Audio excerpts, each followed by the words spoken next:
A U.S. general once said, "Sun Tzu's ghost wandered over Iraq's deserts. Why can a Chinese ancient book written 2,500 years ago influence global military strategy?"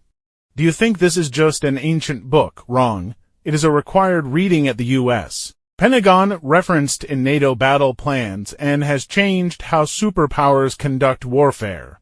Today, we use real military records to uncover the untold story of how Sun Tzu's wisdom conquered the modern battlefield, not fiction. The Cold War changed everything. In the 1980s, U.S. strategist Zbigniew Brzezinski ended his landmark geopolitical book with Sun Tzu's quote, "The supreme art of war is to subdue the enemy without fighting." This was not philosophy, it was policy. Before Sun Tzu's ideas were introduced, America's nuclear strategy was mutually assured destruction. Destroy the enemy even if we are destroyed. But strategist Robert Foster developed a new survival and security strategy by drawing on Sun Tzu's thoughts. Why? Because Sun Tzu once said, "A long war drains the state, and nuclear war was the ultimate drain on the state." Former President Nixon went further. In Victory Without War, he wrote that Sun Tzu's avoid strength and strike weakness was America's most powerful weapon, not bombs, but strategy. This is not speculation. Declassified U.S. Department of Defense documents show that 70% of strategic papers in the 1980s cited Sun Tzu's ideas.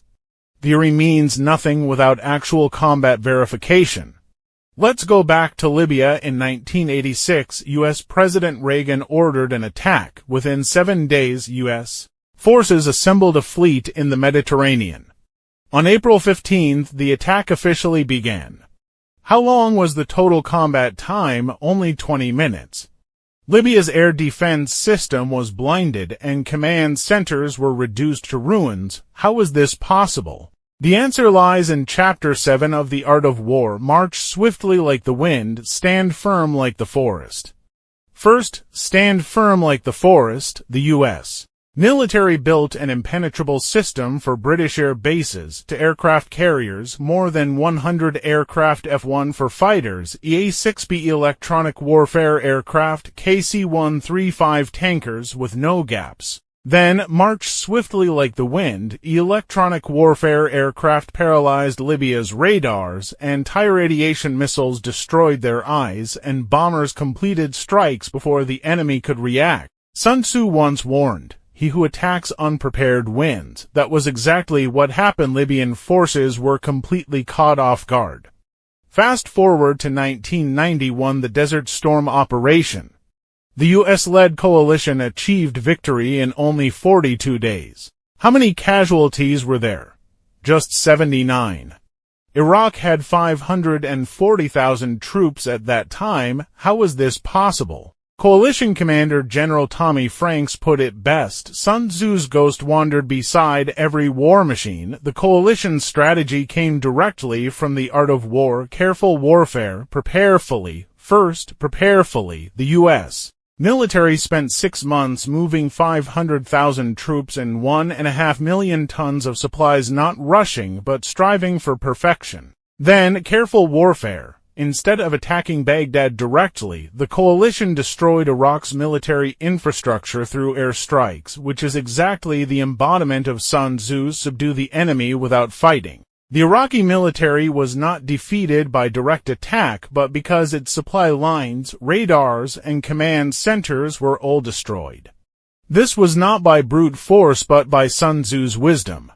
Declassified coalition reports confirm, every battle plan began with a quote from Sun Tzu. Do you think this is all history? Look at 2024. When Pakistani J-10C fighters intercepted Indian jets, they did not use expensive air defense missiles. Why? Because of Sun Tzu's cost control ideology. A Honky 9 missile costs $4 million US dollars, while a Place-15 air-to-air missile costs only $1 million US dollars. Sun Tzu once wrote, "Don't fight battles you can win cheaper," so Pakistan used the Honky 9 as a deterrent. Radar on but no launch, which is Sun Tzu's strategy of show strength without using it.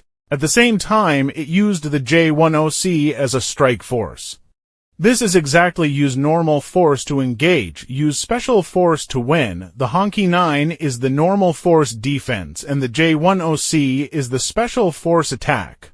A foreign military student studying at a Chinese military academy once used this tactic in a training exercise, using a fake attack normal force to distract, then flanking special force to win. He said, Sun Tzu is not ancient, he is modern. The truth is, Sun Tzu has nothing to do with ancient China. He talks about the universal laws of war. The U.S. Army War College has offered a Sun Tzu course since 1972. In NATO's 2023 counterterrorism manual, the phrase know yourself, know the enemy is cited 11 times. Why? Because the core of modern war is still strategy. Drones, artificial intelligence, cyber war, the tools change, but Sun Tzu's laws remain the same. If you know both sides, you win every battle. Now cyber intelligence. Quick victory is better than long war. Now lessons from the Ukrainian battlefield. All warfare is based on deception. Now electronic warfare. A U.S. military professor once said, Sun Tzu didn't just write a book, he wrote a playbook for winning without losing. When Sun Tzu wrote this book in 500 BC, he could never have imagined aircraft carriers or cyber attacks.